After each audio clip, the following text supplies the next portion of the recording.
There literally is no justification other than one as to why Jesus was born from a woman. And to explain this, you have to understand motif. The motif of the Bible, as you see it written over the millennials that it was written, is the fact that in the early stages of the writings of the Bible, it was quite the motif that gods were born from other gods. So for instance, in the Canaanite pantheon, it is El and Asherah who then birthed Yahweh and Baal.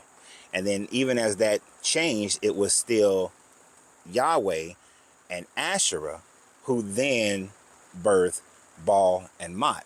So the pantheons back in the day were basically gods birthed out other gods. In the Greek pantheon, it was the Titans who birthed out the gods. In the Upanishads, it was the gods who birthed out other gods. And throughout all mythologies, it was generally gods who birthed out other gods. Asar and Aset birthed out Heru. But then as we move closer into the early 1st and 2nd century, the motif began to change. And that motif changed, especially with the Canaanite and Mesopotamian people, because of Hellenistic Greco-Roman influences. Because in the Hellenistic Greco-Roman influences, when you started to have emperors, then emperors started to find themselves to be divine. So how did they become divine?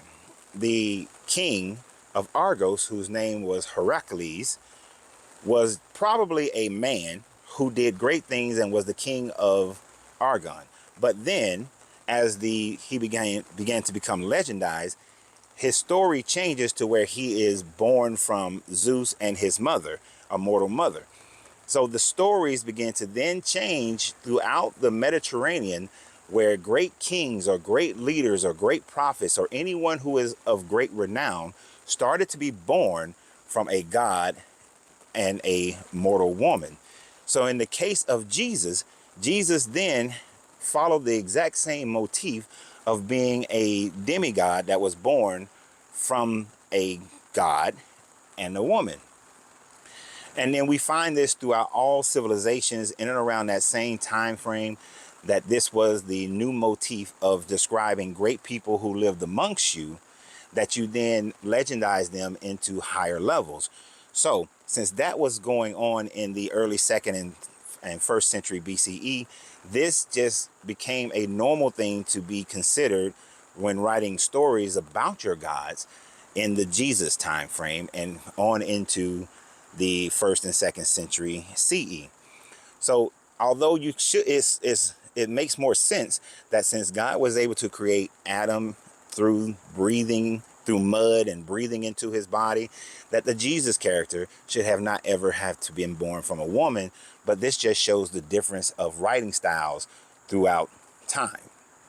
Now, of course, a Christian is going to come back and say that God had to be born through a woman so that he can provide the sacrifice of a human body. And that sacrifice will be divine, and that sacrifice will be good enough to take on the sins of man. But that is not necessarily a criteria. If you are God, then you can have any way that you desire to take away the sins of man.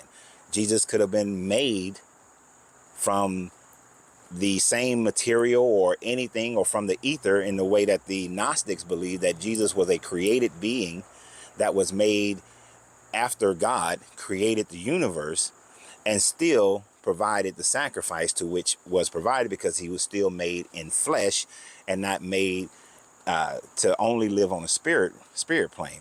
So there was actually no need. And this argument of Jesus being a created being is what prompted the Council of Nicaea in 325 between the Gnostics and the Orthodox Christianity, which was led by Athanasius, as far as the Orthodox Christianity, the Trinitarians. And then you have Arius, who was the Gnostic, who was saying that Jesus was just made prior to, was not born from a woman, that he was already in existence, and that he was made like God, but not God. So the reason why you have the change, really, it's just a change in writing styles. And that writing style is why Jesus wasn't born, why Jesus was born from a woman. But at the end of the day, it really doesn't matter, because The Jesus character is a literary character, not an actual historical individual person. It may be based on multiple individual persons, which I believe it is based on the writings of Josephus, but there was no Bible version of Jesus that actually existed, but an amalgamation of multiple Yashus who existed in and around the early 1st century BCE and CE. So y'all have a great day, and remember always, you have to free yourself to be yourself, because your greatness is non-negotiable. Good journey, good vibrations.